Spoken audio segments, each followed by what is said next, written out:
are you doing here? You promised never to do this kind of thing again. I never promised you any such thing. Not you twitter. I've never seen you before in my life. Oh, sorry.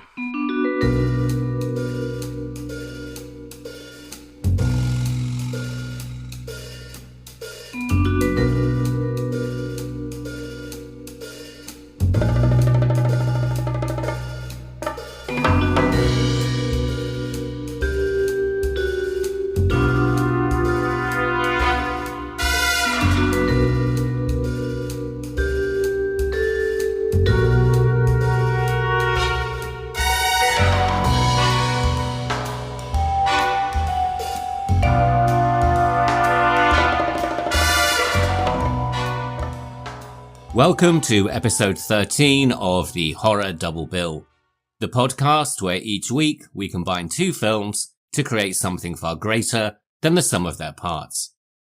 I'm Craig Johnson, and this week we are exploring the horrors of lycanthropy and the legend of the werewolf, a creature that has been used for centuries as a metaphor for themes including sexual repression, puberty, male violence, insanity, and the beast within.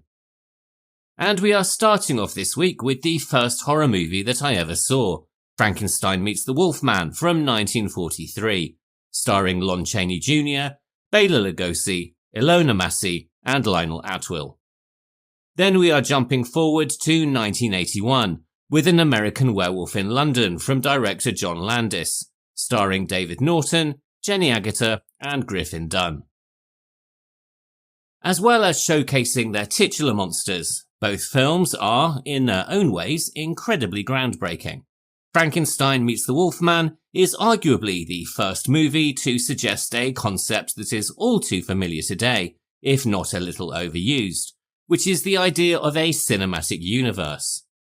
Meanwhile, An American Werewolf in London showcases incredible practical effects work that, along with Howling, released in the same year, set the benchmark for horror transformations for years to come.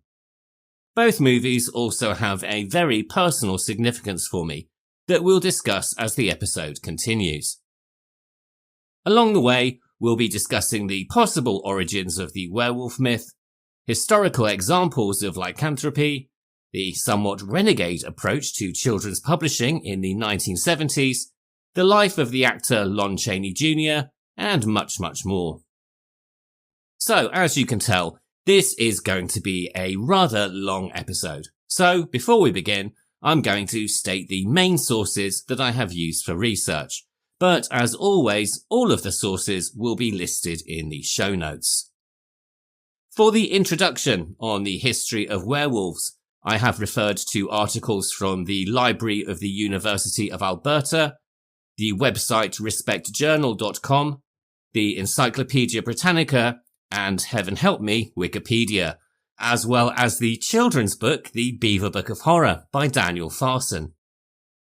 For the commentary on early werewolf movies and Frankenstein Meets the Wolfman, I have referred to the books Universal Horrors, the studio's classic films 1931 to 1946 by Tom Weaver, Michael Brunas and John Brunas. I've also referred to Frankenstein Meets the Wolfman, the original shooting script from the Universal Film Script series, edited by Philip J. Riley, and the book American Gothic, 6 Decades of Classic Horror Cinema by Jonathan Rigby. I've also referred to the websites lonchaney.com, silentology.wordpress.com, and classicmonsters.com. And for An American Werewolf in London, I have referred to the documentary Beware the Moon, which is included on the Arrow Video Special Edition Blu-ray release, and articles and interviews on theguardian.com and the site morbidlybeautiful.com, all of which will, again, be linked in the show notes.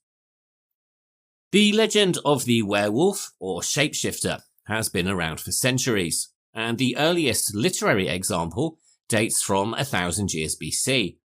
This is in the Epic of Gilgamesh from ancient Mesopotamia, where the goddess Ishtar turns a young shepherd into a wolf when she grows bored of his affections.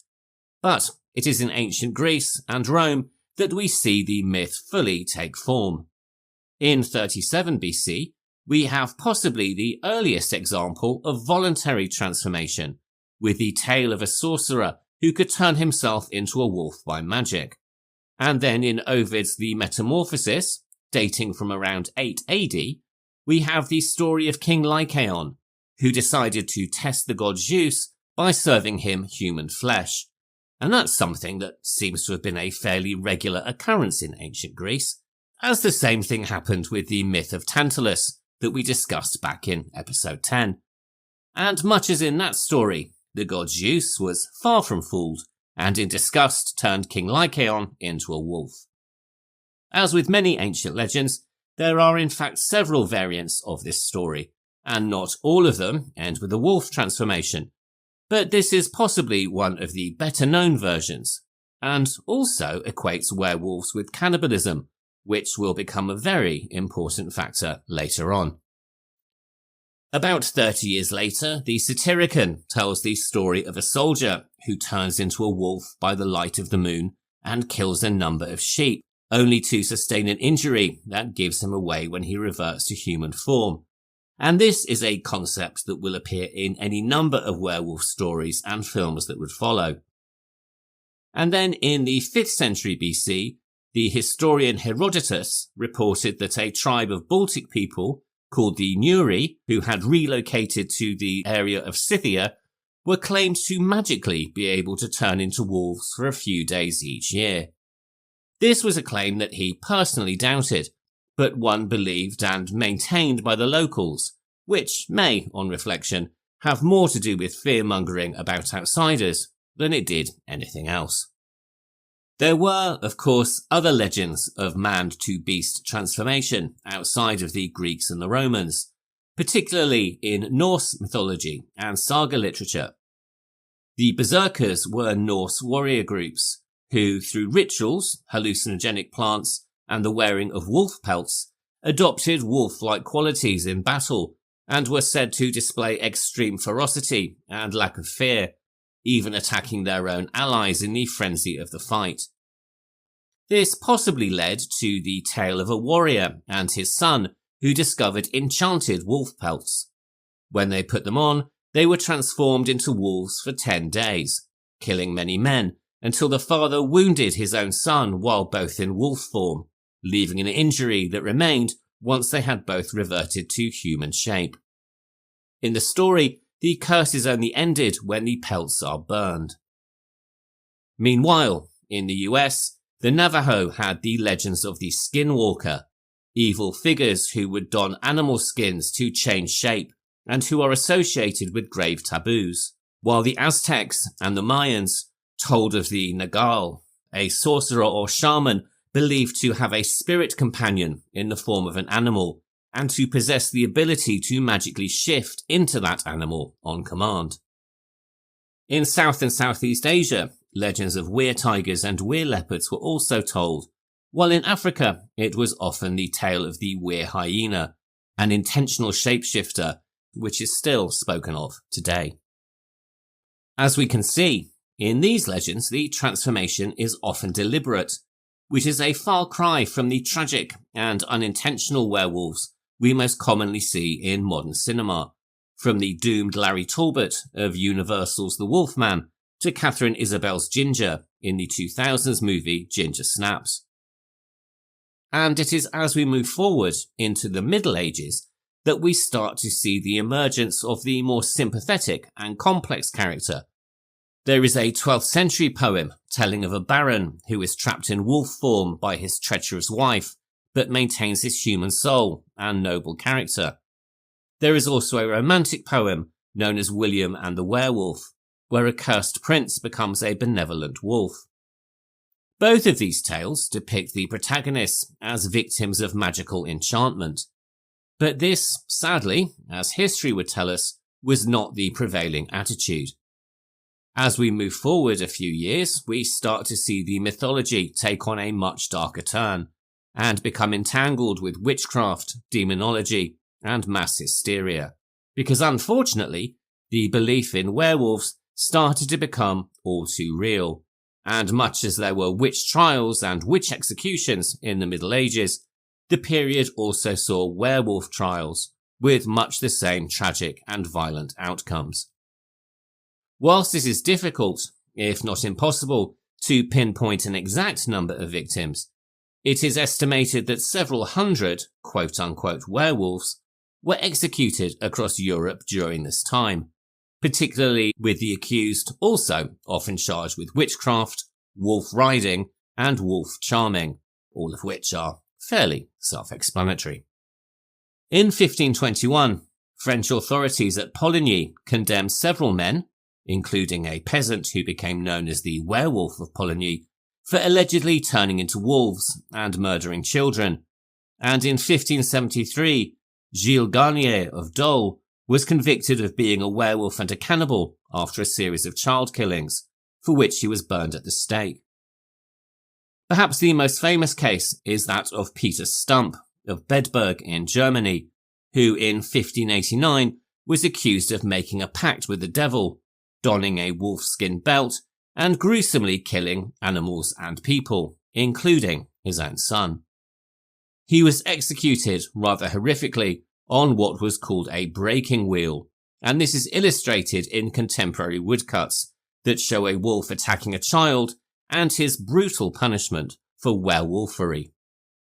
Of course, as with the witch trials, many of the so-called confessions were obtained under duress and torture, and while many confessed werewolves described craving and eating human flesh, it is impossible to know how many were innocent, or whether any of them were in fact what we would now describe as serial killers.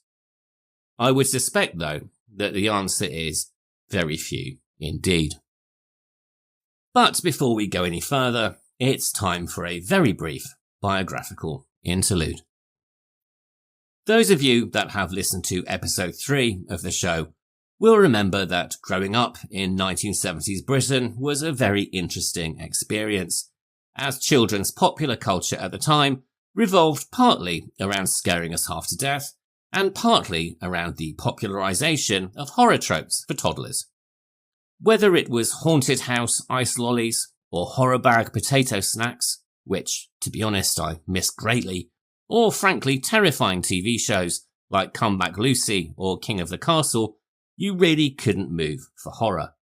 And nowhere was this more apparent than in the world of children's book publishing.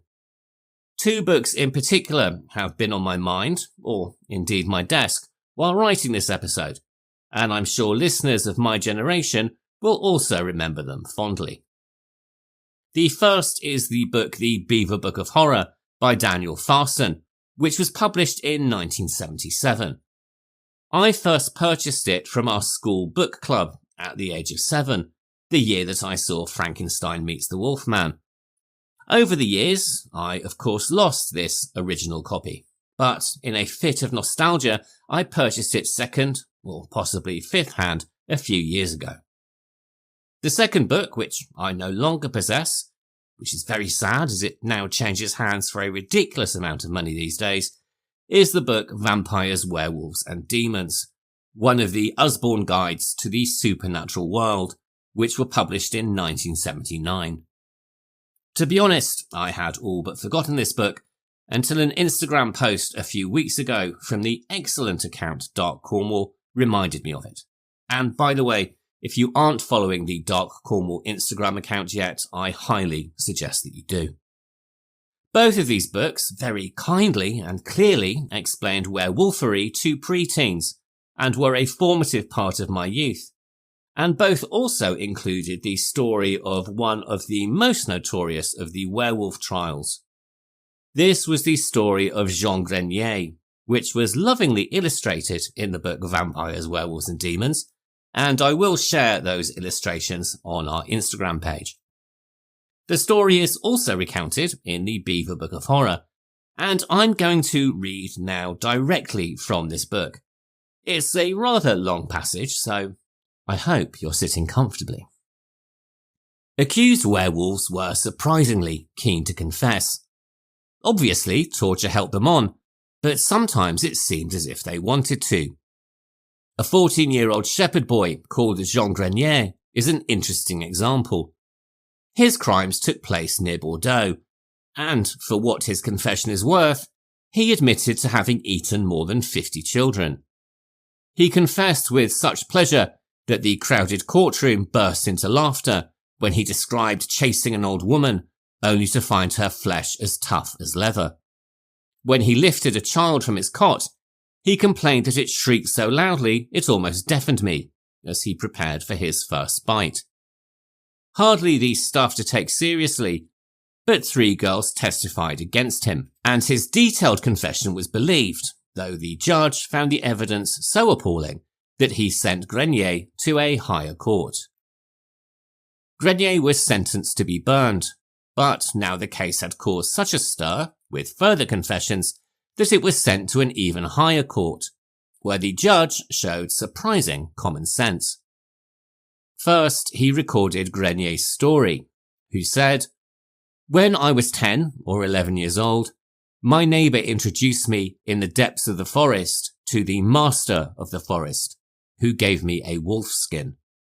From that time I have run about the country as a wolf." The judge called in 2 doctors, who decided that Grenier was suffering from a malady called lycanthropy, which deceives men's eyes into imagining such things. The judge gave a wise summing up, which could explain all those confessions and cases of werewolves, saying, "The court takes into account the young age and imbecility of the boy, who is so stupid and idiotic that children of 7 and 8 years old normally show more intelligence, who has been ill-fed in every respect, and who is so dwarfed that he is not as tall as a 10-year-old. Here is a young lad abandoned and driven out by his father, who has a cruel stepmother instead of a real mother, who wanders over the fields without a counsellor and without anyone to take any interest in him, begging his bread, and who has never had any religious training, whose real nature was corrupted by evil promptings, need and despair, and whom the devil made his prey." The boy was spared. He was sent to a monastery which the judge visited 7 years later. He found that Grenier was unable to understand the simplest things, but still insisted that he was a werewolf. And that is the Beaver Book of Horror, folks. And just as a reminder, that was intended for children in the 1970s, proving, if nothing else, that the past is indeed another country altogether. Moving away from history and back into the world of literature, but on a similar theme, we have the very violent and bloody Jacobean drama The Duchess of Malfi by the playwright John Webster, who depicts the character of the Duke Ferdinand as suffering from the psychological condition of lycanthropy, in that he believes himself to be a werewolf. The play contains the following monologue from the doctor who diagnoses him.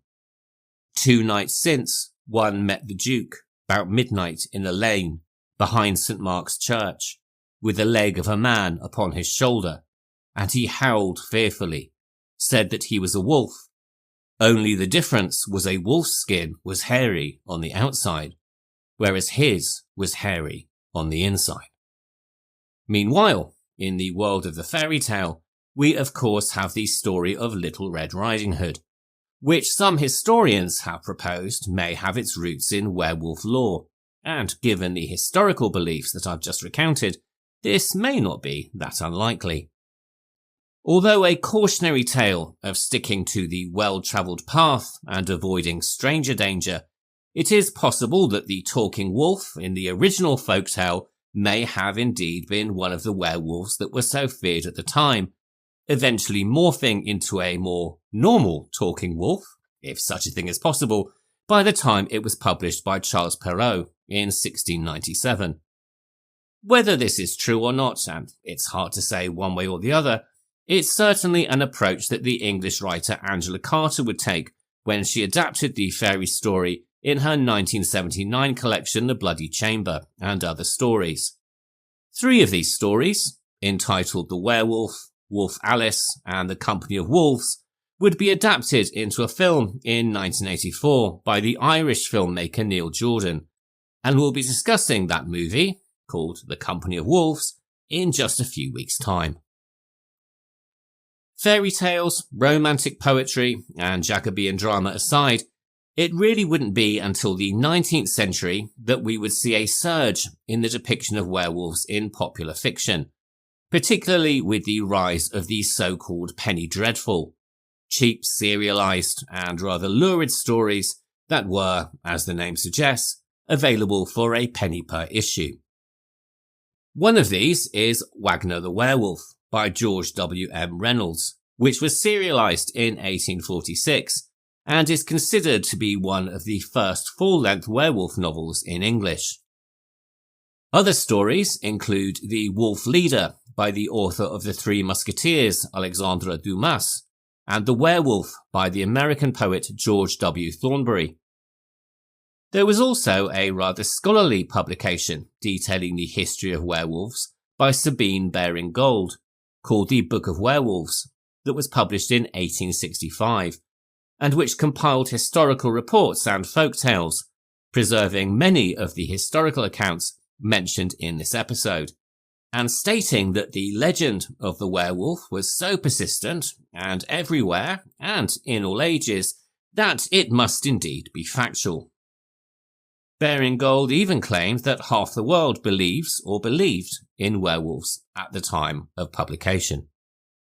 By the time of the birth of cinema, the myth of the werewolf had shifted from a figure of actual terror and persecution to one of horrific entertainment, and the first werewolf movie appeared in 1913. This was released by the studio 101 Bison, which was a division of Universal Studios. This 18-minute long movie perhaps more accurately depicts a skinwalker and centres on a Navajo woman who learns witchcraft and transforms into a wolf to avenge the many wrongs that have been committed against her. This is sadly now a lost film, as are some of the others that followed. But in 1935, we would see the release of the first feature-length werewolf movie, entitled The Werewolf of London. This film tells the story of a scientist, Dr. Glendon, who is attacked by a werewolf while on an expedition to Tibet, and who subsequently changes when he returns home to the London of the title. It features makeup work by Jack Pierce, who had created the makeup for Boris Karloff in Frankenstein, but at the insistence of the lead actor, Henry Hull, the makeup transformation falls rather short. It is reported that Hull believed that Pierce's original design would obscure far too much of his face, and given that his character is recognised after having transformed, you can kind of see his point. I am quite fond of this film, which introduces the idea that a werewolf, once transformed, will attack the person that he loves the most, and the makeup transformation, while less than Jack Pierce intended, is rather effective, and may have gone some way to inspiring the look of little Eddie Munster a few decades later. Interestingly, the Professor seems less of a wolf and more of a Jack the Ripper style character, rather amusingly remembering to don his hat and coat before going out on a rampage, and with his actions generating the sensationalist newspaper headline, quote, "Mysterious Goose Lane Murder. Unidentified girl found horribly mangled." End quote. It also has some rather creaky performances, not least from the supposedly comedic characters of Mrs. Whack and Mrs. Moncaster, two drunk old biddies who accidentally offer the werewolf accommodation in their boarding house. Needless to say, in my opinion, hilarity does not really ensue. What this film does introduce, though, is the notion of transformation by moonlight, though the full moon itself is not specified, and would not in fact be a major plot device until much later. In addition, it is regular bullets, and not silver, that kill our protagonist, because, much like the influence of the full moon, this is not part of long-standing werewolf mythology, but is instead an invention of Universal Studios, and their film The Wolfman, which was released in 1941. This film, which starred Lon Chaney Jr., solidified many of the tropes that we now take for granted, including the mark of the pentagram, the vulnerability towards silver, and the influence of the moon. Though it must be said that even in this film, the full moon itself is not specified. Instead, the transformations are linked much more to the time of year, something that is explained by the heroine when she recites a now rather legendary poem. Even a man who is pure of heart and says his prayers by night may become a wolf when the wolfbane blooms and the autumn moon is bright. And if you miss the significance of that the first time around, there's really no need to worry, as it's recited again by at least 2 more characters before the end of the movie. This film also, rather interestingly and somewhat disappointingly, doesn't feature a full transformation from man into werewolf, instead focusing more on Larry Talbot's feet as the influence of the moon causes him to change. In fact, the only transformation that we clearly see in the film is, spoiler alert, once Larry has been killed by his father, played by Claude Rains, and we see him change from werewolf back into man. In fact, it would not be until the sequel, Frankenstein Meets the Wolfman, that we would finally see Larry Talbot fully transform from man into monster, and the film would also solidify the myth of the full moon triggering the change from man into beast. All of which brings us to our first film in this week's double bill, which is, of course, Frankenstein Meets the Wolfman. This film was released in 1943 and stars Lon Chaney Jr., Bela Lugosi, Ilona Massey and Lionel Atwill. And before we get into the meat of the movie itself and the spoilers, I would like to spend a few moments talking about its leading man, Lon Chaney Jr. He was in fact the only actor in Hollywood history to play all 4 of the classic Universal monsters: the Wolfman, Frankenstein's monster, the Mummy, and even Dracula, albeit this was under the highly original and rather transparent pseudonym of Count Alucard. He was born Creighton Tull Chaney in 1906 in Oklahoma, at a time when his father, the legendary man of 1,000 faces, Lon Chaney Sr., was already climbing the vaudeville ladder on his way to Hollywood stardom. It's fair to say that young Creighton had a somewhat troubled childhood, and one that would sadly contribute to a series of mental health issues, including a problem with alcohol later in his life. In 1913, when young Creighton was only 7 years old, his mother, Cleaver Creighton Chaney, attempted suicide in public by drinking mercuric chloride at the Majestic Theatre in Los Angeles, where her husband was performing. She survived the attempt, but Lon Chaney Sr. filed for divorce shortly afterwards. Following the divorce, Creighton's father gained custody, and it has been reported in several biographies that at this time the boy was informed that his mother had died, when she was, in fact, still very much alive. He would reportedly not discover the truth until after his father passed away in 1930. And although Lon Sr. had custody, for much of Creighton's childhood he bounced between relatives, foster care, and the occasional patch of stability with his father and stepmother. And although the young boy idolised his father, Lon Sr. did everything he could to keep him out of show business, telling him that he was too tall, he grew to be 6'1" while his father was 5'7", and that he was better off doing something more practical. As a result, he did anything but go into acting. He attended business school and ended up working for a California plumbing company, also marrying at age 22 and raising 2 children. However, his life would change dramatically in 1930 when Lon Chaney Sr. died of throat cancer.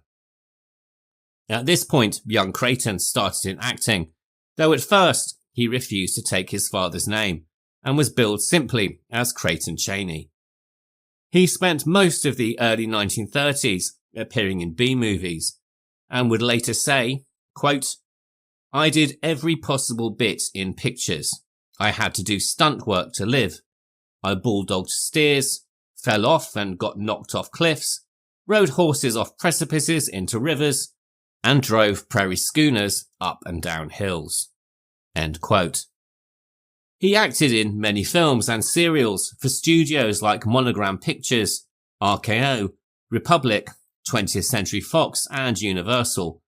And then, finally, in 1934, agreed to be billed as Lon Chaney Jr. And it was under this name, in 1939, that he gained his first starring role as Lenny in the film version of John Steinbeck's Of Mice and Men, a role that he had already played on stage in a touring production just to prove himself capable of playing the part. The film was both a critical and financial success, and was nominated for several Academy Awards, though Chaney himself was not nominated. But at last he seemed to step out of his father's shadow, and was acknowledged in his own right. On the back of this success, he signed a contract with Universal Pictures in 1940, just as the studio was initiating a second wave of monster movies. His first role under this contract was in 1941, in the science fiction movie Man-Made Monster, where he played a carnival performer turned into a killer by electricity. But it would be in The Wolfman, released the same year, that he would play the role for which he is still best remembered. In this movie, he played the tragic hero, Larry Talbot, and from this he would go on to become Universal's new horror star, replacing Boris Karloff as the Frankenstein monster in the movie The Ghost of Frankenstein in 1942, and replacing Bela Lugosi in the movie Son of Dracula in 1943. He would also go on to play the Mummy in several of Universal's Mummy sequels, including The Mummy's Tomb, The Mummy's Ghost, and The Mummy's Curse. Much like his father, he took playing these horror roles very seriously, and was fiercely protective of what he called his monsters, particularly the Wolfman, who he considered his personal favourite, and of course was really his creation. But by the early 1950s, the resurgence of classic Universal horror was finally winding down, and he successfully transitioned to other genres, drawing on his skills as a character actor and appearing in the western High Noon opposite Gary Cooper, and then appearing alongside Frank Sinatra and Robert Mitchum in the 1955 film noir Not as a Stranger. Sadly though, he was a very troubled man, no doubt influenced by his difficult childhood and the fact that he felt he was always living in his father's shadow, as well as the pressures of typecasting. He also suffered chronic physical pain as a result of onset injuries, including a back injury sustained during the filming of The Mummy's Tomb. Reports indicate that he was a heavy drinker from at least the 1940s onwards, and this intensified during the 1950s as his career moved increasingly toward low-budget and less prestigious productions. This sadly began to have a noticeable effect on both his performances and his professional reputation. By the late 1950s and into the 1960s, his problems with alcohol were widely known within the film industry, and although he continued to find work, he was no longer considered for major studio productions, partly due to concerns about his reliability. In addition to these struggles, he faced a series of serious health problems that worsened as he grew older. His decades of performing physically demanding stunts and enduring heavy monster makeup left lasting effects on his body. Over time, he developed chronic medical issues, including arthritis and a degenerative eye condition that required cataract surgery. He also experienced significant weight fluctuations and eventually faced more serious diagnoses, throat cancer and heart disease. Treatment involved multiple surgeries that left him with visible scarring and a speech impediment. And around the same period, he was also contending with cardiomyopathy, arteriosclerosis, and emphysema, all worsened by a lifetime of heavy smoking. By 1971, his health had deteriorated significantly. He had lost a considerable amount of weight, and his voice was reduced to a rasp. In his final film appearance, the not very good at all Dracula vs. Frankenstein, directed by Al Adamson in 1971, he had spoken no lines at all due to damage to his vocal cords, and off-screen, he required an oxygen tank to manage his respiratory conditions. Lon Chaney Jr. passed away on July the 12th, 1973, from heart failure at the age of 67. In a final act of generosity, he had arranged for his body to be donated to medical research. It was a decision that reflected both his appreciation for the care he had received and his desire to contribute something meaningful beyond his life. He leaves behind a legacy of movies, of which The Wolfman is doubtless the role for which he will be best remembered. But I also want to give special mention to the truly bonkers and quite brilliant movie Spider Baby, also known as the maddest story ever told. This was an indie horror he made towards the very end of his career, which was directed by Jack Hill and released in 1967, though it was actually filmed in 1964. In this film, for which he also performs the theme tune, he plays Bruno, the ersatz guardian of a family who suffer from a genetic degenerative disease that causes various forms of insanity. Also starring a very young Sid Haig, perhaps best known these days as Captain Spaulding, the movie has gone on to become a cult favourite and has generated a stage musical in the early 2000s and a remake in 2023. You can find it on YouTube and is definitely worth catching if you are a fan of bizarre independent horror cinema, which, given you're listening to this, I assume that you are. And now we are getting into the spoiler section of the movie. So, if you've not yet seen Frankenstein Meets the Wolfman and are in the UK, you can find it available for rental on Apple TV, Amazon Prime, and the Sky Movies store. And I'm going to be completely honest here. In terms of the universal horror universe, this film is far from being the greatest entry. But I'm including it in this series because not only was it the first horror movie that I ever saw, when it was screened as part of the BBC Two horror double bills back in the 1970s, but it is, in its own way, also a highly influential film. As I mentioned at the top of the show, this is, at least as far as I can tell, the very first film to suggest a cinematic universe. And it's also the first time we see Larry Talbot facially transform from a man into a werewolf, as opposed to the other way around. And importantly, it is this film that creates the filmic trope of werewolf transformations being triggered by the full moon. In the first Wolfman movie, the poem tells us that the danger comes when the autumn moon is bright. But in this film, the line of the poem is changed and becomes when the moon is full and bright. And so it is this movie that we have to thank for the trope of the full moon being the trigger for transformation, something that is now a staple of the werewolf genre. In addition, and very importantly for fellow lovers of Spanish horror, this was the film that would influence a very young Paul Naschy, then a small boy named Jacinto Molina, to create his legendary werewolf character Voldemar Daninsky and kickstart the golden age of Spanish horror back in the 1960s. As he wrote in his autobiography, Memoirs of a Wolfman, quote, "The film Frankenstein Meets the Wolfman opened at Madrid's Capitol Cinema, but since children weren't allowed to see it, all I could do was stand outside the cinema and stare. It held an irresistible attraction for me. My chance to see the film came when it was re-released on a double bill at a cinema near my home. The lights went out and the magic began. Suddenly, I was immersed in the spellbinding story, which led up to the amazing, spectacular, and quasi-surreal scenes in which the tormented lycanthrope slugs it out with Dr. Frankenstein's monstrous creature. After the film had finished, I went out into the street in a trance.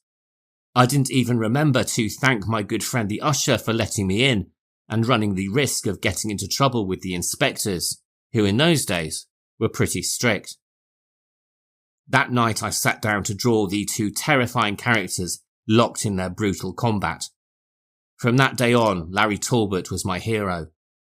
After all, he was a good man, whose only desire was to find a cure to free him from his need to kill. The stunning transformations brought on by the full moon really made an impact on me. I even recall that on one occasion, when my mother asked me what I wanted to be when I grew up, I replied, a werewolf. You should have seen the look on her face. End quote. And, as I mentioned, this film also greatly inspired me, though clearly not to such great heights as Mr. Nashi. I'm not really sure why I wanted so much to see it when it was televised back in 1977. I was only 7 years old, and I cannot really remember why I had become so obsessed with horror movies. In fact, one thing I really can remember is that just a few years before, I had been truly terrified by the sight of Oddbod in the British horror spoof Carry On Screaming, so I'm really not 100% sure why I became so fixated on watching this film. But what I do remember is that I really wanted to see it, and my mother, who was always the arbiter of taste in our household, was pretty anti the horror genre. In the end, it was agreed that I could stay up to watch it with my dad as a chaperone, and I'm pretty sure that the deal was in fact brokered by my father. Had my mother known that this would lead to a lifelong obsession with horror, something that she was never really on board with, I'm sure she would have chosen otherwise. My dad was actually fairly instrumental in my interest in horror. When I began reading the likes of James Herbert at an incredibly precocious age, my mother insisted that he read them first to check that they were suitable for my young eyes. To be fair, I don't think he actually ever really bothered.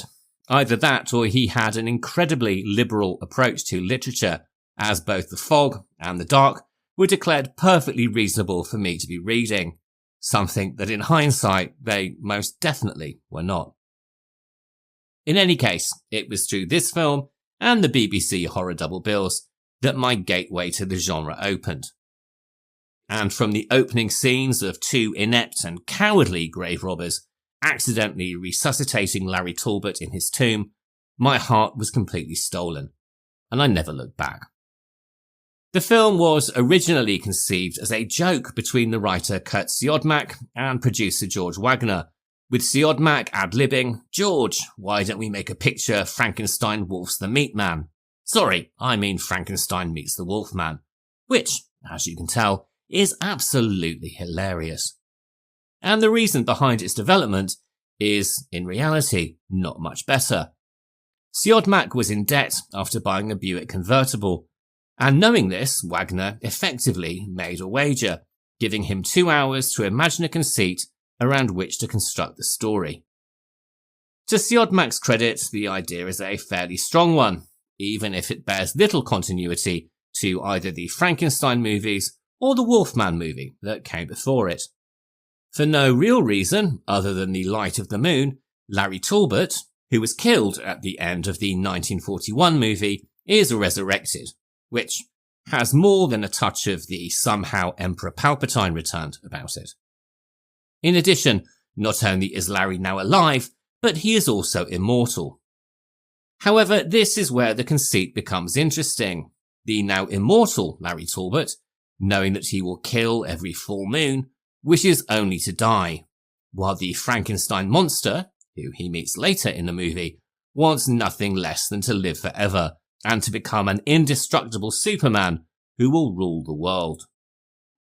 Wagner was impressed by this rather existential idea, and the film was greenlit, with Lon Chaney Jr. originally intended to play both characters.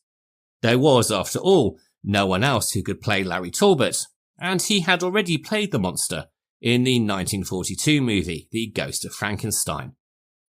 This would, of course, have been an interesting dynamic, and the plan was to use stunt doubles and green screen to create the cinematic illusion. But Chaney had suffered severe allergic reactions to the makeup he had worn in the Mummy movies, and wasn't keen on suffering in the makeup chair for 2 roles. So, at the last moment, it was decided that he would play only Larry Talbot, leaving the studio to find a replacement. Boris Karloff had bowed out from the franchise after Son of Frankenstein and had also vowed to never play the monster again. He was in any case already committed to a stage production of Arsenic and Old Lace. Universal was in need of another horror name to bolster potential box office, and that's when they approached Bela Lugosi. And for those of you who haven't seen the Frankenstein series, this is probably a good time to explain what has happened in the franchise up to this point. In Son of Frankenstein, which is the third of the franchise, audiences are introduced to the character of Igor, played by Bela Lugosi, a crazed and vengeful character who has survived being hanged for grave robbing, and who has a deformed neck and a chip on his shoulder as a result. Igor becomes the chief antagonist of the movie, using the monster for his own vengeful purposes and exacting revenge on those who tried to execute him. By the time of the follow-up, The Ghost of Frankenstein, Igor has become even more power-crazed and tricks the next in the Frankenstein line into transplanting his brain into the monster's body, allowing him to live forever. However, at the climax of the movie, the operation goes wrong, and whilst the monster can now speak with Igor's voice, it is also blind.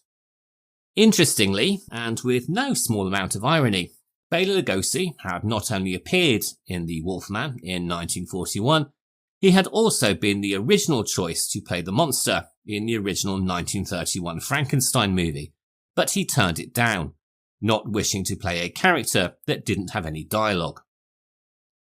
Whilst this decision doubtless led to a better final product, it did very little to impress the bosses at Universal, who dismissed him as a one-trick pony, and whose strong Hungarian accent limited him to mad scientist roles.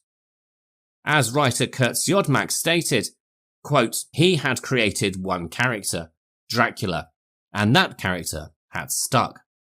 End quote.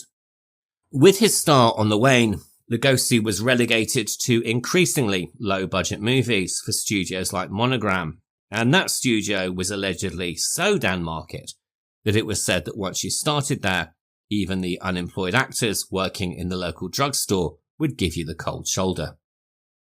Universal, ever the caring organisation, were quick to exploit his name and his increasing desperation for roles, offering him less and less money while cashing in on a name that was still a draw to the audience. He may well have turned down the monster in 1931, but they knew that he would take any part they offered a decade later. This was a strategy they had already previously employed when he was woefully underpaid for his initial role as Igor in Son of Frankenstein. At this time, he was experiencing real financial hardship, and fortunately, the director, Roland W. Lee, recognised his desperate situation, his talent, and, quite frankly in my opinion, how horrifically Universal were treating him. Lee rewrote the part of Igor, giving the character a much more significant role in the movie, and ensuring that Lugosi at least earned a decent salary. It also secured him one of his most memorable roles, and gives a lie to the aforementioned notion that he was a one-trick pony. Igor is an incredibly memorable horror character. He is unbelievably sly and deceitful, and is in my mind Lugosi's best performance. And if you've not seen it, then you really should. So, from a narrative point of view, the casting of Lugosi as the monster in the direct follow-up makes perfect sense.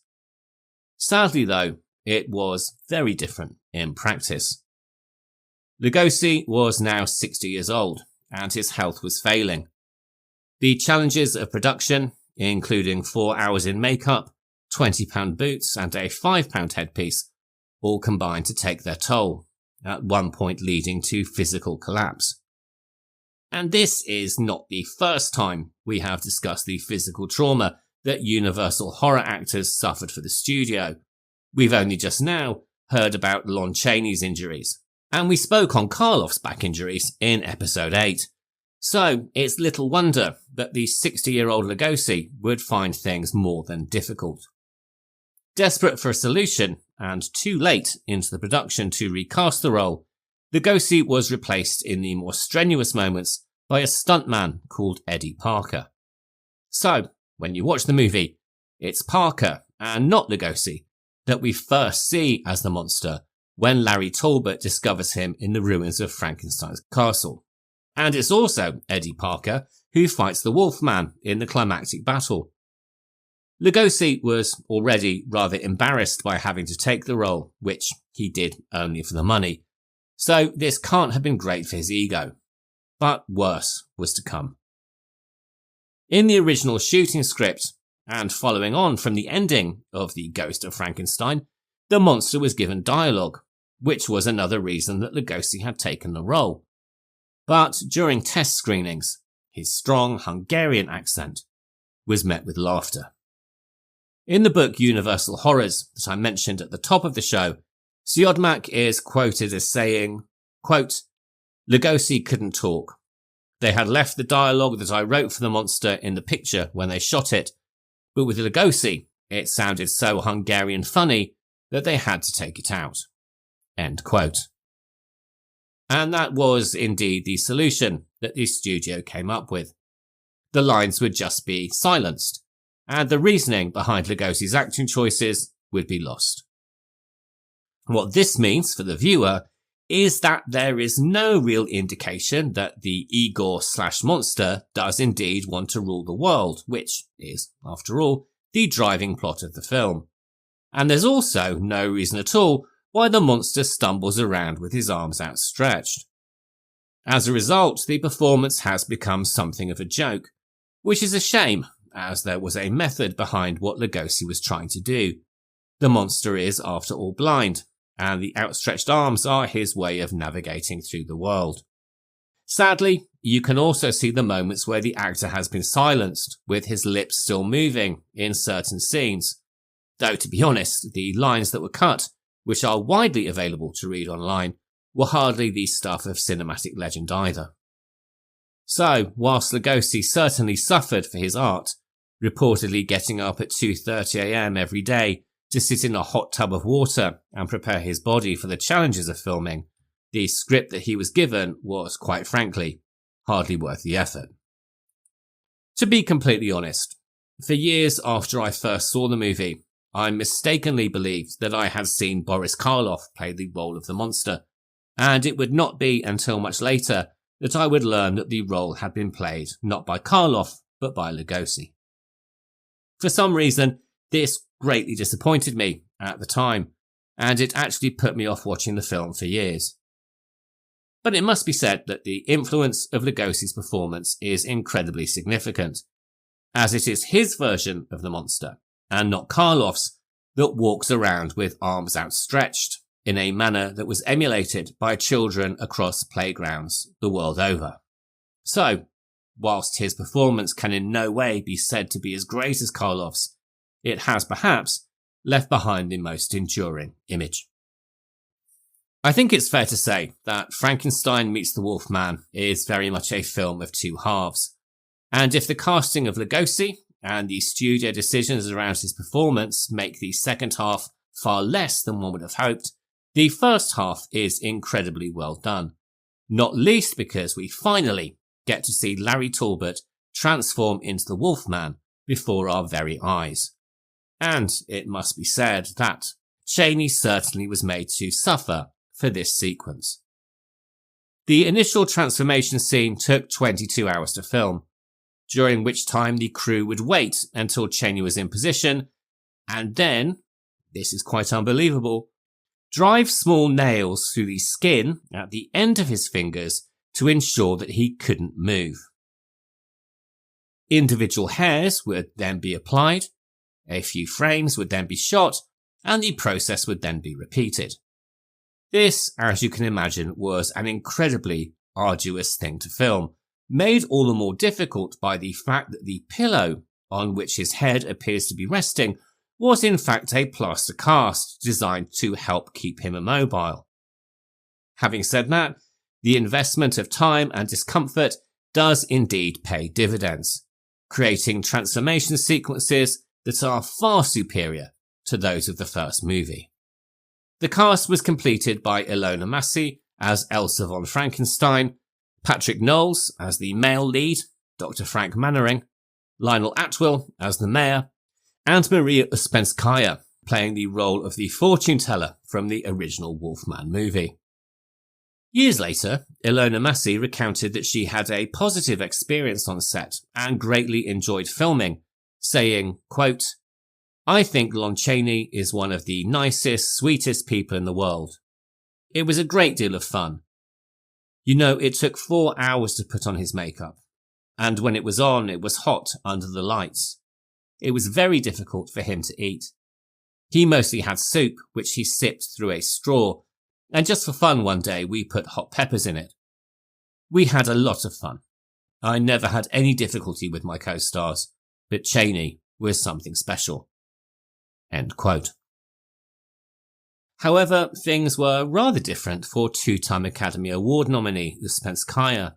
She was aged 66 at the time of filming and suffered a fractured ankle on set after a cart ran her over in an on-set accident, which then required a 5-day stay in hospital.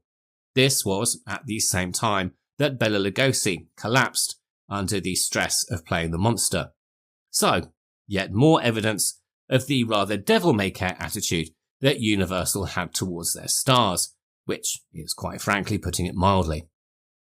This incident may well account for why her character, so pivotal in the first half of the movie, seems to disappear altogether, with her fate at the end left unstated, which is another very unsatisfying aspect of the film. Asked by the authors of Universal Horrors what had happened to the character and whether she was supposed to have lived or died by the end of the film, writer Kurt Siodmak replied that she, quote-unquote, died in the meantime, which just goes to show what a fine commitment to quality he had for the end product. And I've got to be honest, the more I quote him in this episode, the less I seem to like the man. So, let's just hope that he enjoyed driving that Buick. And yet, despite my many criticisms, there is a magic in the movie that still stands up today. Chaney's performance, doomed, haunted, and desperate, is, if anything, far greater than the one he gives in The Wolfman. And to be quite honest, in that film, the character of Larry Talbot initially comes off as a bit of a douchebag, spying on the heroine through a telescope and refusing to take no for an answer, even when he discovers that she is already engaged. In this movie, he at least gives us a character that we can root for, even if we are effectively rooting for him to find a way to end his own life, which is pretty bleak when you think about it. In addition, the cinematography by George Robinson is excellent, most notably in the opening grave robbing sequence, and it harkens back much more to the original Wolfman than to the pedestrian visuals of Ghost of Frankenstein from the previous year. It also features some of the best werewolf moments in the series, including the first transformation and the subsequent stalking of a policeman through the streets of Cardiff, and also a pursuit through the woods of Visaria. It's just a shame that the script and the production choices let the film down in the final half, when the monster is finally revealed. Released on March the 4th, 1942, the film met with a very mixed critical reception. The New York Times suggested that Universal needed to try again, while Variety and The Hollywood Reporter were a bit more favourable. Variety, in particular, gave positive mention to the performances of Chaney, Uspenskaya, Knowles and Lugosi. Given that this would be Bela's last film for Universal, I'm happy that he has some positive reviews to mark his departure. Regardless of the critical reception, the film was a success and led to 2 more Monster Universe films to close the franchise, House of Frankenstein in 1944 and House of Dracula in 1945. It has to be said, though, that out of all 3 of the Monster Universe movies, this one is still far and away the best. Although this was the first horror movie I ever saw, and as such it has always held a special place in my heart, because of its many flaws, I didn't watch it again for many years. But whenever I was asked about my introduction to horror, I would cite the deal that my dad brokered with my mother, telling how the event opened the door to a genre that would forever inform my tastes. The next time that I watched it was in 2019. And this was on the day that my dad passed away. By this time, he had endured a years-long battle with dementia.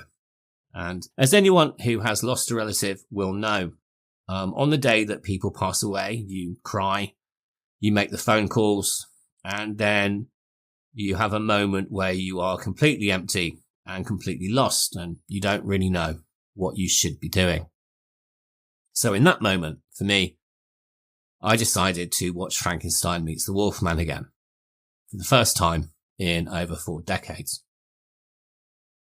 Chaney's performance was still heart-wrenching, and the cinematography was still beautiful, and the transformations were still breathtaking.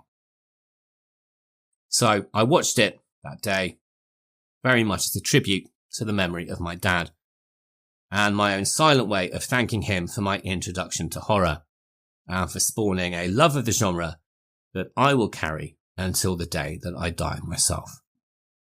Even though my mother probably never really fully forgave him for that.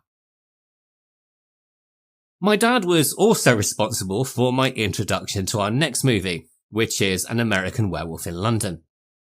At the time, I was 12 years old, and I had endured a lot of dental surgery due to my mouth being too small, something that my friends would probably find rather hard to believe.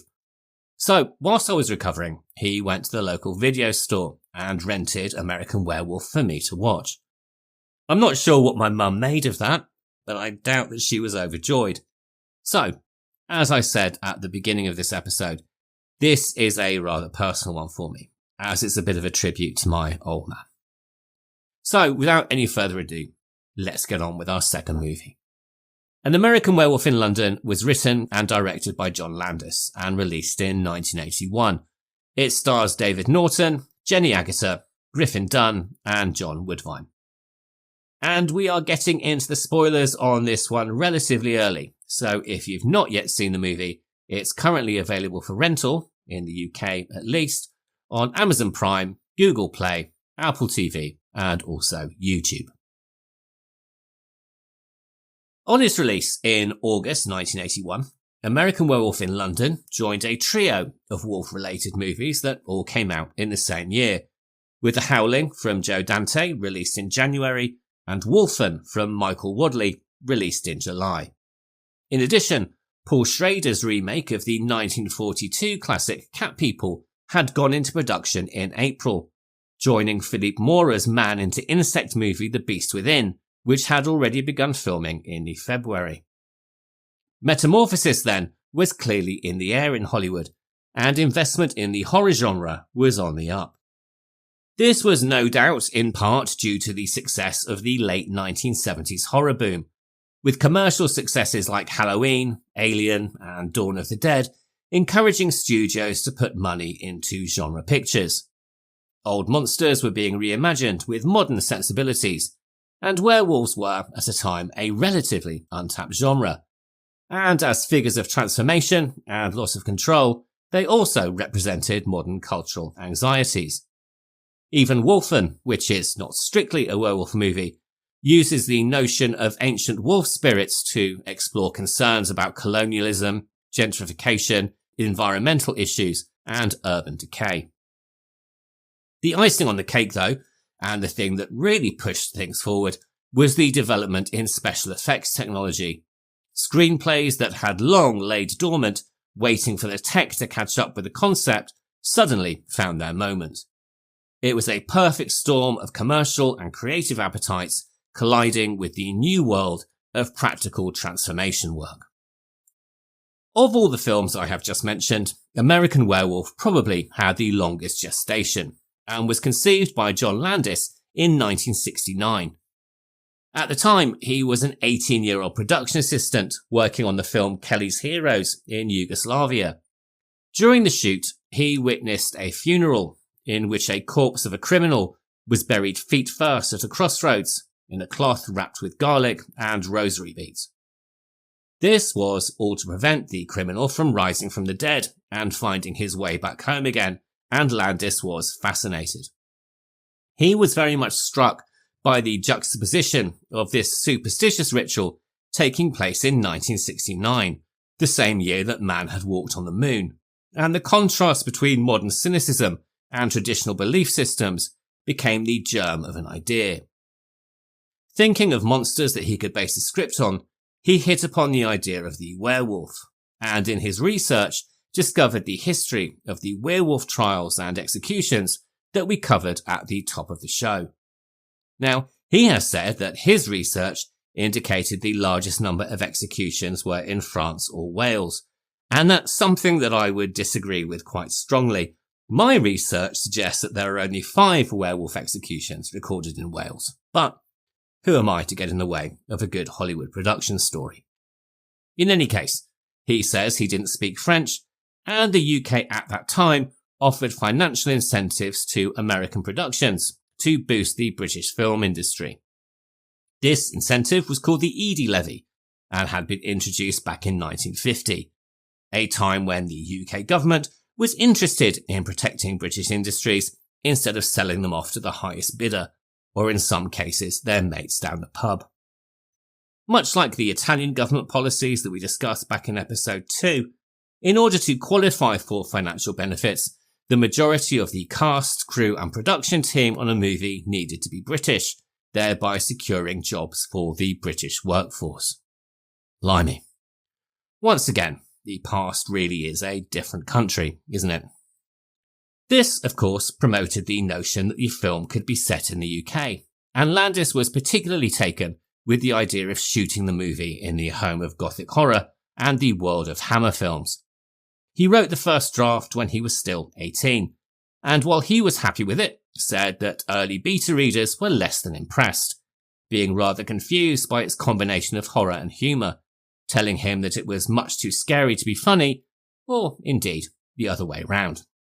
This dual tonality is also something that drew criticism at the time of its release, and still does today, with both contemporary and retrospective viewers, particularly some of those who are reacting to it for their YouTube channels, unsure whether it is meant to be one or the other.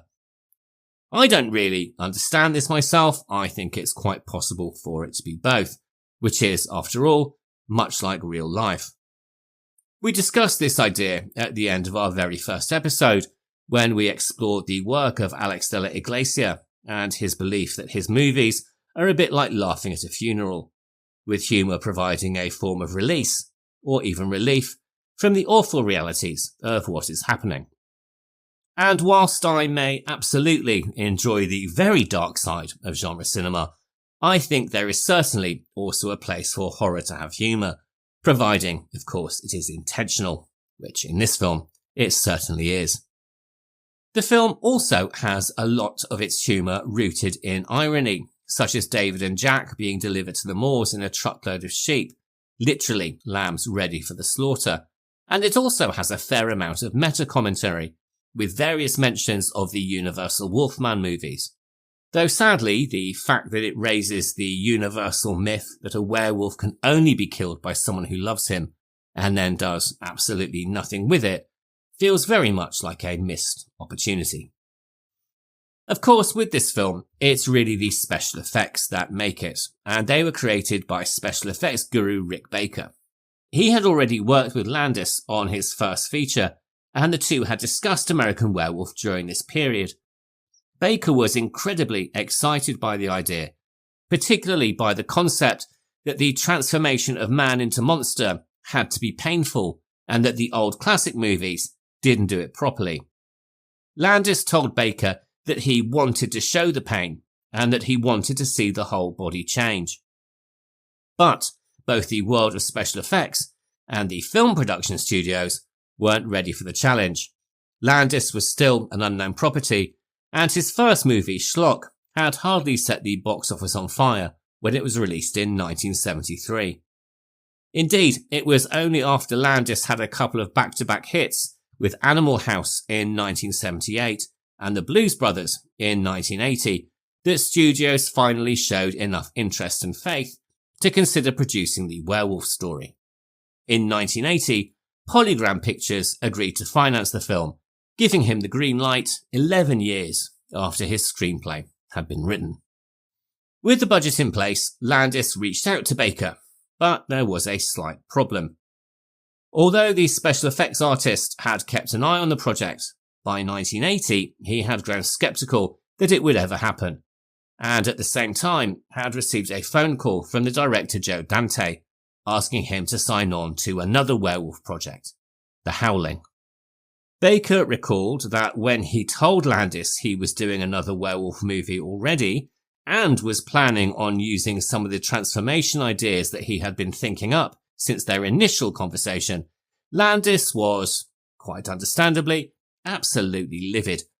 And after a rather tense phone call, Baker ultimately decided to quit The Howling and honour his original commitment.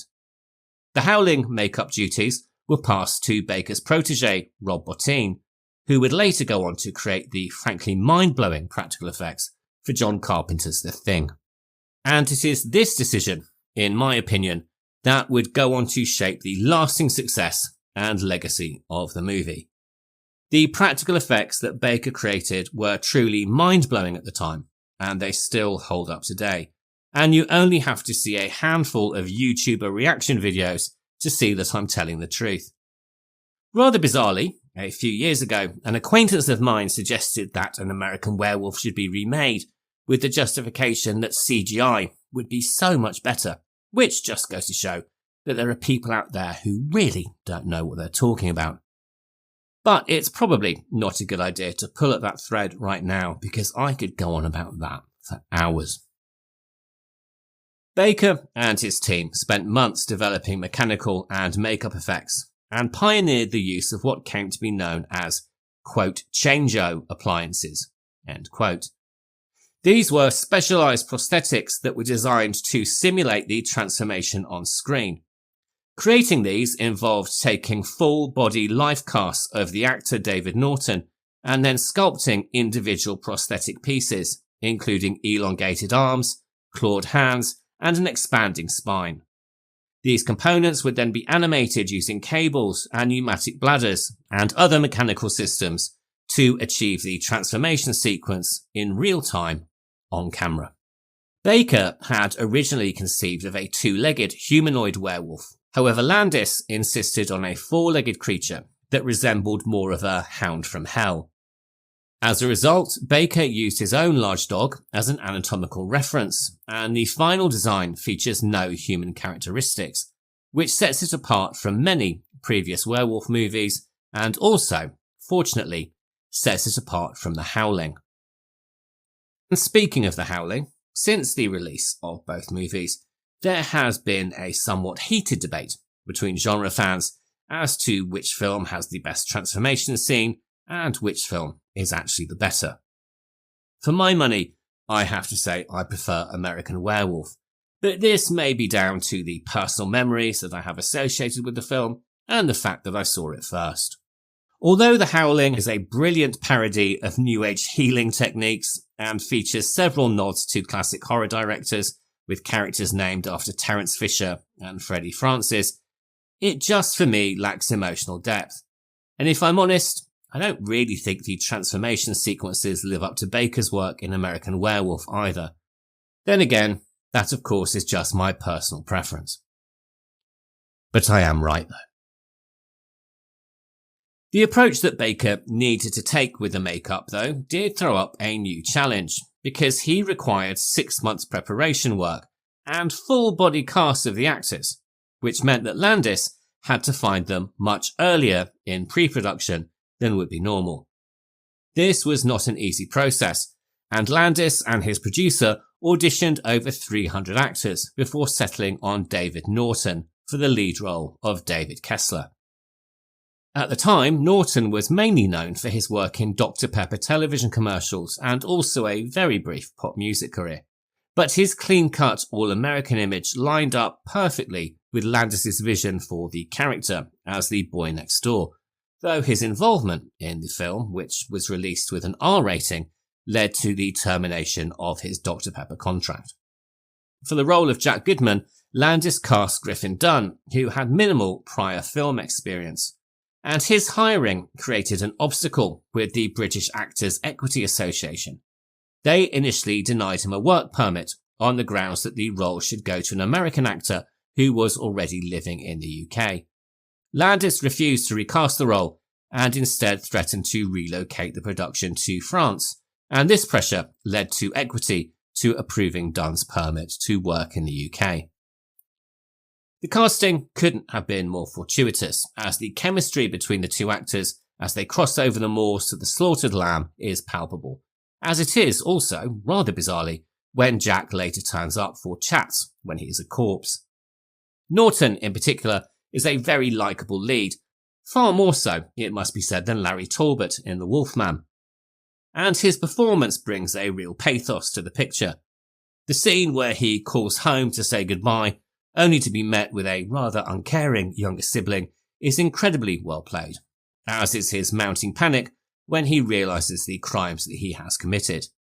And his acting during the transformation sequence is quite spectacular, with the pain that Landis wanted to depict being front and centre of the screen. The transformation sequence, despite only lasting a few minutes on screen, required a full week of production time. And Naughton was not the only actor who had to suffer in the makeup chair. Griffin Dunne also had to spend hours being worked on to transform him into a walking corpse, something that he reportedly didn't enjoy at all. To add insult to injury, once he was made up, the effect was so realistic that very few of the cast or crew wanted to be around him, with Jenny Agutter joking that she felt sorry for anyone who had to sit next to him at the lunch table. The casting of Naughton and Dunne, of course, meant that the rest of the cast and crew had to be British in order to qualify for the financial levy. The rest of the main characters are made up of Jenny Agutter in the role of Alex the nurse and John Woodvine as Dr. Hirsch. Jenny Agutter, who Landis had known for years as a friend in Los Angeles, had made her name as a child actor in the 1970s in films like The Railway Children and Walkabout, but had also impressed in the 1976 movie Logan's Run. John Woodvine was a highly respected theatre actor that Landis had seen on stage in a Royal Shakespeare Company production of Nicholas Nickleby. David Schofield, who plays the darts player in The Slaughtered Lamb and who warns Dr. Hirsch that David is a werewolf, was also in the same production. The rest of the speaking roles, of which there are more than 30, are all played by British actors, many of them very familiar faces to a UK audience, including Brian Glover and the legendary and greatly missed Rick Mayall, who Landis had seen performing as part of the comic strip in London Soho. All of the performances in the movie feel very real and very British, even down to naughty Nina Hartley advertising her saucy life story in the News of the World. I wish I could say that this was not a realistic depiction of British tabloid media of the time, but I really can't. And if I'm honest, it's not much better now either. As well as the werewolf transformation scene, there are several brilliant set pieces in the movie, including the opening attack on the moors, David's dream sequences, and the various attacks across London. The one that most people reference is the attack on the London Underground, which was filmed at Tottenham Court Road and Charing Cross stations, and was inspired by the 1972 cannibal movie Deathline. The actor in this scene, incidentally, is a man called Michael Carter, who went on to play, under considerably more makeup, Bib Fortuna in Star Wars Return of the Jedi. But for my money, the scene that really freaked me out when I first watched it is the Nazi demon dream sequence. I don't know why it's there, I don't really know its significance, but it still makes me really uncomfortable, even today. The other thing that's a real standout, of course, is the soundtrack, with its iconic use of songs that reference the moon, particularly during the transformation scene set to Blue Moon. Landis had initially sought to include Cat Stevens' Moon Shadow in the opening, but Stevens, who had by this time converted to Islam, declined, reportedly due to personal beliefs about the supernatural subject matter. The same was true of Bob Dylan, who also refused permission to use his version of Blue Moon, again citing religious reasons. The climactic sequence in central London is spectacular and was actually filmed in Piccadilly Circus itself, which is something that no film crew had been allowed to do for over 15 years. But this access came with very tight restrictions, The crew could shoot for only 2 nights between 1 AM and 6 AM and were allowed to halt traffic for just 3 2-minute intervals per night. To make this work, they built a scale replica of Piccadilly Circus on a studio backlot, and stunt drivers and crew practiced the scene again and again and again. This set was also used for the close-up stunt work, which included director John Landis being hurled through a shop window. And when filming commenced on location, all of the preparation paid off. The resulting climax, with the werewolf unleashed in the heart of London, was unlike anything that anyone had seen in horror cinema at the time, and I remember watching it with my jaw on the floor, wondering exactly how they'd filmed it. On its release in August 1981, the film received very mixed reviews from critics, many of whom were uncertain about its blending of horror and comedy. Some praised its technical achievements and ambition, while others criticised its narrative structure and cohesion. Roger Ebert gave the film a 2-star review, describing it as uneven, but then again, he also hated the Hitcher, so what the hell does he know? The New York Times were also far from complimentary, and whilst they praised the film's beginning, they said that it ultimately backfired, and said that the screenplay was ham-fisted. However, there were some positive notices. Variety described it as a clever mix of comedy and horror that succeeded in being both funny and scary. Rick Baker's special effects were also highly praised, even by critics who were otherwise negative. And at the 1982 Academy Awards, he won the first ever Oscar for Best Makeup for his work on the film. This put American Werewolf in London in Academy Awards history, and marked a notable moment for the horror genre, particularly given how biased the awards industry is against horror movies in general. Commercially, though, the film was a huge success. It earned approximately $30 million at the US box office and over $60 million worldwide on a budget of just $6 million. It was the highest grossing horror film of 1981 and lived on for years afterwards in the world of home video, which is, of course, how I saw it. Today, critics now point out that it was ahead of its time and anticipated the postmodern horror trends of later decades, with its mix of comedy and meta-references to the universal Wolfman mythology.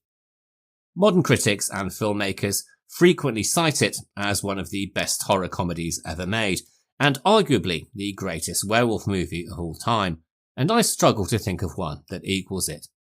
Neil Marshall and John Fawcett, who directed Dog Soldiers and Ginger Snaps respectively, have cited the film as an inspiration. And as I've mentioned a few times, it still really hits the mark with modern audiences, particularly YouTube reaction channels. Proof, if anyone needed, that practical effects still surpass digital and CGI work, even for a modern audience.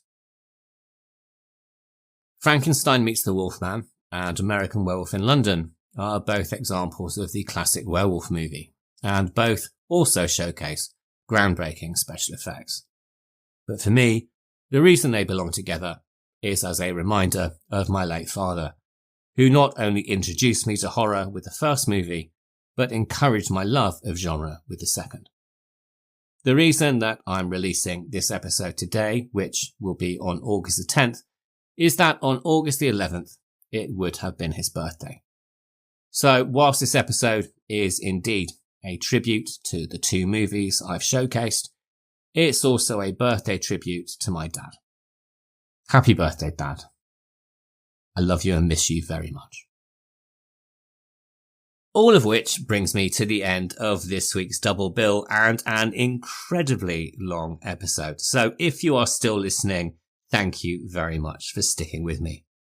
If you'd like to write in with your thoughts about anything we've discussed this week, or indeed anything we've discussed over the series so far, you can email the show at thehorrordouble@gmail.com. You can also follow us on Instagram at thehorrordouble for behind the scenes information, photos and video clips. Please also take a moment to rate, review and subscribe wherever you listen to podcasts. It would mean a huge amount, and it really helps to get the show promoted to a wider audience. So by the time that next week's episode is released, we will be in the middle of August, which means that the Great British Summer is probably drawing to a close. Just enough time then to go and take a trip to the beach with next week's double bill. First up is Messiah of Evil from 1973, a rather surreal supernatural horror starring Mariana Hill, Michael Greer and Elisha Cook Jr.